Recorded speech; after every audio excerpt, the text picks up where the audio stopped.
Hello, Fiedelbogen here. To my fellow workers in the vineyard, worldly wise, greetings. The title of today's talk is The Non-Feminist Invasion of Feminist Mindspace. Yes, at the heart of the non-feminist revolution lies the project to take away control of the cultural narrative from feminism. We call this project the Battle for Feminism's Soul. To take control of the narrative means, among other things, to dump an entirely different conceptual reality upon them with no prior explanation or preparation of any kind. For them, it would be like walking into a movie halfway through, although that comparison hardly does justice to the radical nature of what we are proposing. The point is that they have had more than enough time to tell the rest of the world what reality is. Now it is their turn to shut up and experience life on the receiving end. The treatment that we would dish out differs in no essential point from how they have treated the rest of the world for half a century.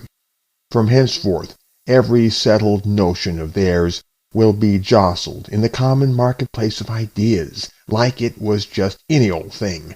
No more epistemic privilege of any kind, and no more pampering of their aesthetic sensibilities or lexical conventions.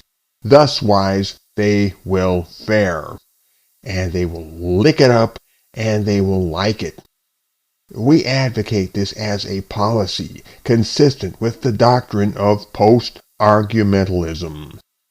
Post-argumentalism proposes that argument or debate has no primacy among the methods that we might use to move our project forward.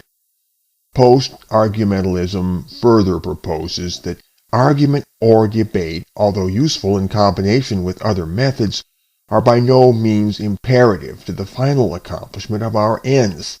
For in the end, we are not obligated to argue with a bully, a tyrant, or a lunatic. We do not delude ourselves that if we craft our words well enough, the bully, tyrant, or lunatic will suddenly understand us, admit that we are right, and begin to act differently.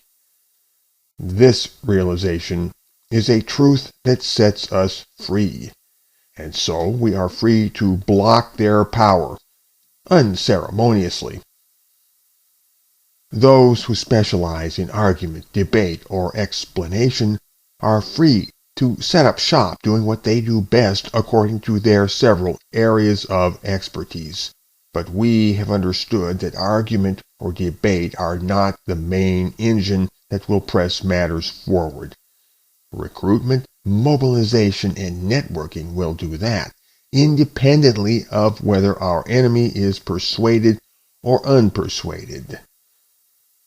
Very well. We have reached our conclusions, and we claim the right to state them freely and to assume that others are up to speed about what we are saying. We cannot be bothered to attach a full explanatory essay to every word or concept every time we use it in our spoken or written communication. In other words, we are not arguing or debating. We must begin to assume that our foundational ideas have been sufficiently stated after years of explanation, and that friend and foe alike will make some effort to learn the basics before they converse with us. We must assume that the laborious work of establishing our ground of meaning has been concluded, and that we may now discourse with that agreeable speed which is properly the life of conversation. So any feminist on earth must either sink or swim in the ocean of ideas that we will generate. If we graciously stop to explain, it is more than our duty requires, and gratitude is in order.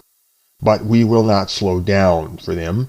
We will unleash a torrent of new jargons, new concepts, and new frames of reference that will leave them mentally adrift and bewildered, as if the ground had been ripped from under their feet without warning, and they were suddenly bobbing in zero gravity with no idea of up or down anymore.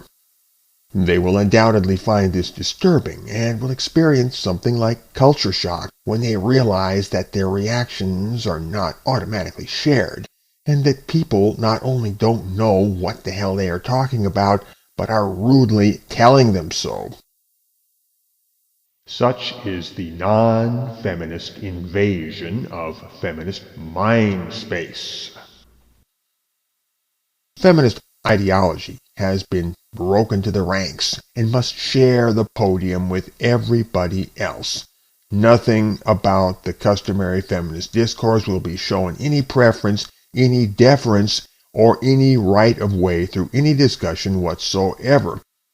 Feminism does not own the conversation, and accordingly does not set the rules for any conversation where non-feminist participants are present.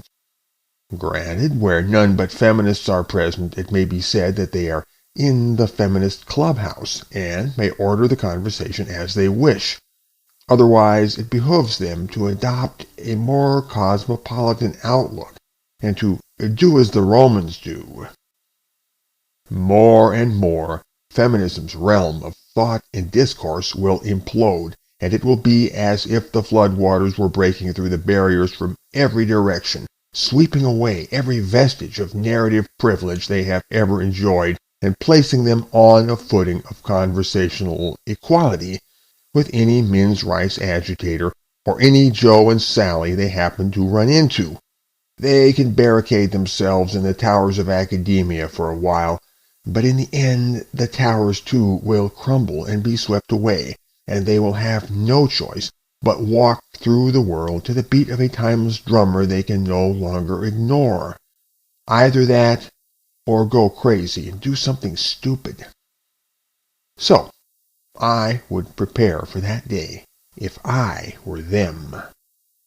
I really would do that if I were them.